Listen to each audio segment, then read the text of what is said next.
keep going with some things you can do to improve your listening. We're going to be talking in this video about improving interpretations, recall, and evaluations. And I have no idea why this Word document just turned black with white text. It has something to do with the timer, and I can't figure it out, and I'm too tired to stop. So I'm moving forward. So please ignore that. Sorry about that.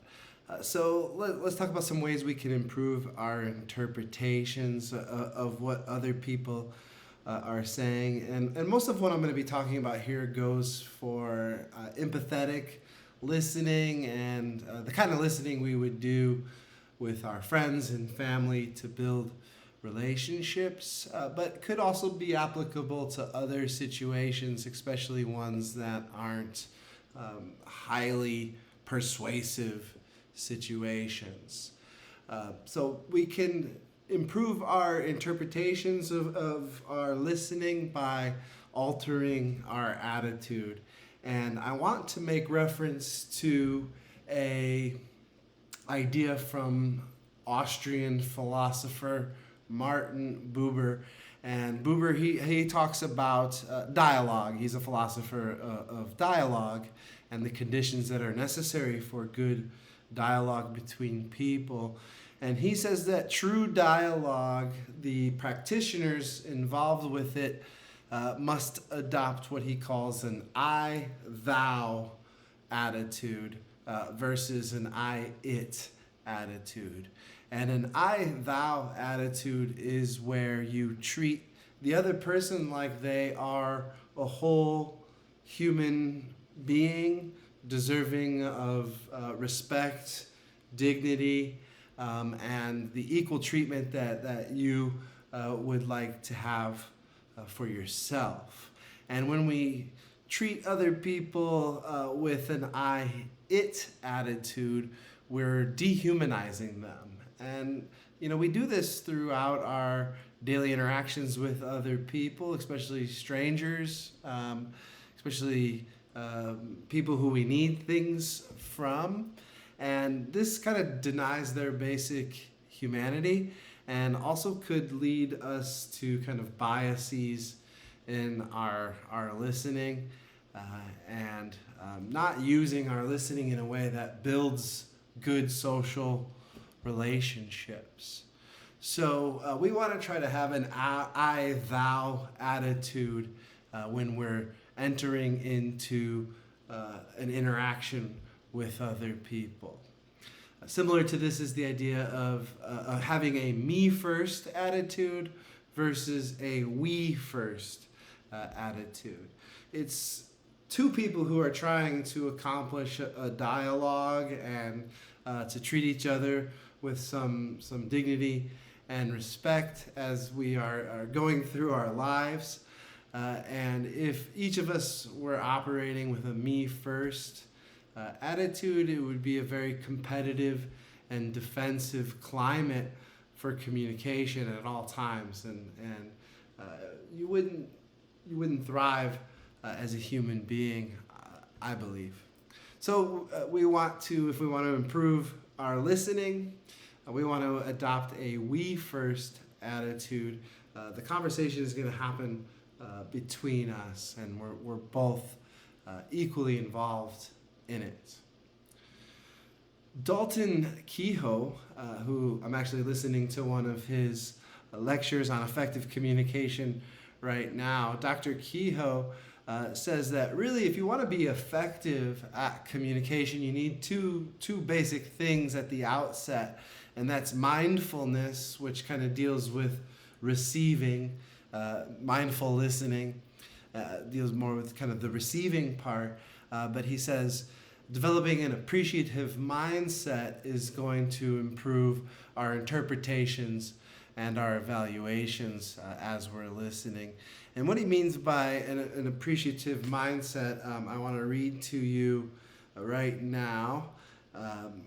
He says that the appreciative mindset allows us to see the useful, desirable, or positive aspects that already exist in the current situation or in the people present, and to know that these can be revealed, evoked, and realized if we ask the right question.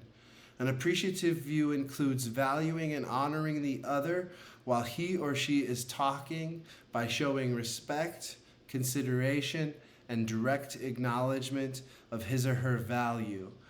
Be sure to ask the other's input, legitimize his or her feelings, and ask for clarifications where appropriate.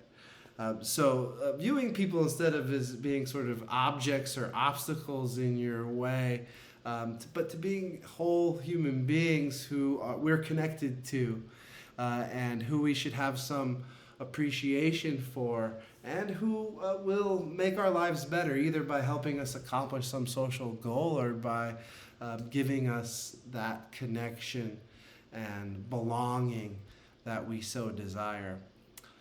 When we're thinking about improving our recall, I just want to talk about two kind of skills that you can develop as you're listening. Now, sometimes these things can get in the way, but remember the textbook says that we can process speech much faster than people can talk. So oftentimes we have time to really think, and we spend that time, instead of trying to store the memories of what's being said, instead of trying to focus on remembering what's being said, we're already focusing on preparing our message, right? And the textbook talks about this. One of the things we can do with that extra time that we have is to have an internal summary of what's being said, which is basically just to say back to yourself what you're hearing the person said. They were late for work today, and it affected them. They had a run-in with their boss. I remember the boss from a previous conversation. So you start summarizing in your head and kind of saying back what the other people are saying. This is also related to responding, but I put it here because we can, as a person is kind of telling their story and speaking, sometimes we can assist them in their storytelling. We want to let them keep going, so we want to give them space, but we want to maybe use a summary statement to let them know that we're listening, and maybe even to encourage them to keep going. So it may be something like this.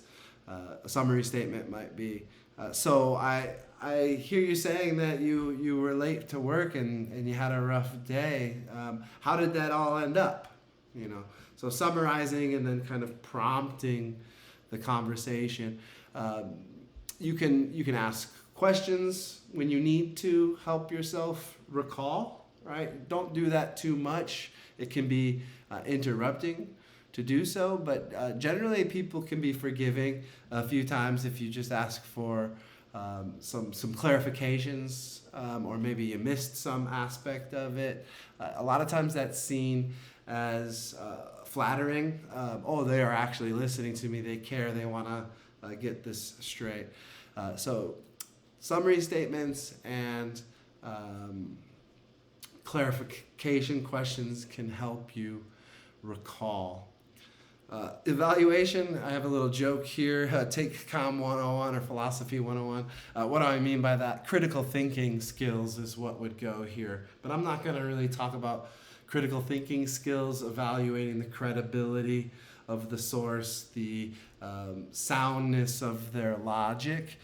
Really, take a Comm 101 class, take a Philosophy 101 class. Those are vital skills, but I'm not going to talk about them in this video. I'm emphasizing in this video relationship talk.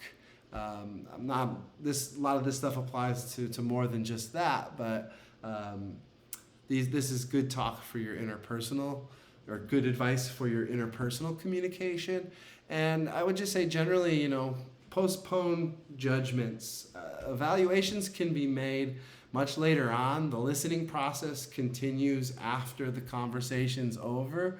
So you have time to come to conclusions about the person's character or about the meaning of the situation. or the trustworthiness of the message. But for your relationships, maybe postpone judgments and focus in on the other parts of the listening process that might be needed.